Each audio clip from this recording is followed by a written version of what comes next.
नमस्कार जय जगन्नाथ और शुभ सकाळ। मो नाम प्रदीप सिंह। मु जड़े जन्म कुंडली mobile number vastu angel healing switch word switch number प्रोनोलॉजी एंजेलिक हिलिंग सिंबल एवं ईमेल न्यूमरोलॉजी एवं सात चक्र विशेषज्ञ अटे। आजिका डेट रे जो माने जन्म ग्रहण करिवे बा मूलांक भाग्यांक हिसाब रे जो माने जन्म ग्रहण करिथिबे सेमानंकर मूलांक एवं भाग्यांकर कॉम्बिनेशन विषय मु आज कहूँ। आजिका डेट है 4/2/2026 रिख 4 रे है मूलांक एवं टोटाल अंक को मिसेले आसीबो 16 16 रु आसीबो 7 मूलांक 4 एवं भाग्यांक 7। यही कॉम्बिनेशन टा परस्पर फ्रेंडली नंबर अटंती। तेणु एमाने ओवरऑल सबु क्षेत्र रे से माने सक्सेसफुल हुअंती। एमानंकर भाग्यादेश वा भाग्य फल 80% हेइथिबारु सेमाने बहुत उन्नति करंती। तेणु एमाने जदि अकल्ट साइंस बा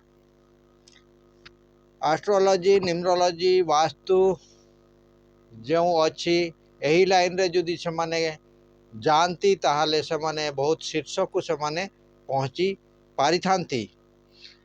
जदि आपण माने यही इनफॉरमेशन टी को बहुत पसंद करूथांती ताहाले लाइक सुनिश्चित करंतु। मोर profile page Pradeep Singh reels photo गुड़िक देखुथिले लाइक शेयर कमेंट एवं दिल से मते सपोर्ट करंतु एवं फॉलो करंतु।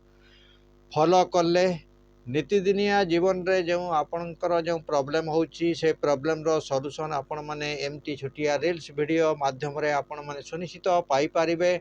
याकू आपण माने अप्लाई करंतु। अप्लाई करले रिजल्ट सुनिश्चित आपण माने पाई पारिबे। जदि मोर यूट्यूब चैनल प्रदीप सिंह को विजिट करूथांती बा देखुथांती ताहाले सुनिश्चित सब्सक्राइब करंतु एवं नोटिफिकेशन टाकू दबाई दियंतु।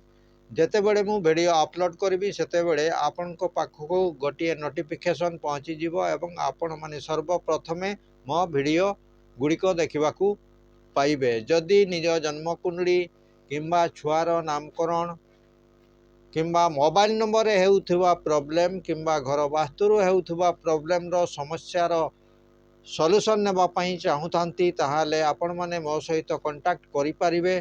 कांटेक्ट नंबर हैला 9348186859। तेणु आपण माने दिल से मते सपोर्ट करंतु एवं फॉलो करंतु। फॉलो करले आपण मानकर जो नीतिदिनिया जीवन रे घटुथिबा जेकोसी समस्यार सॉल्यूशन आपण माने सुनिश्चित पाई पारिबे।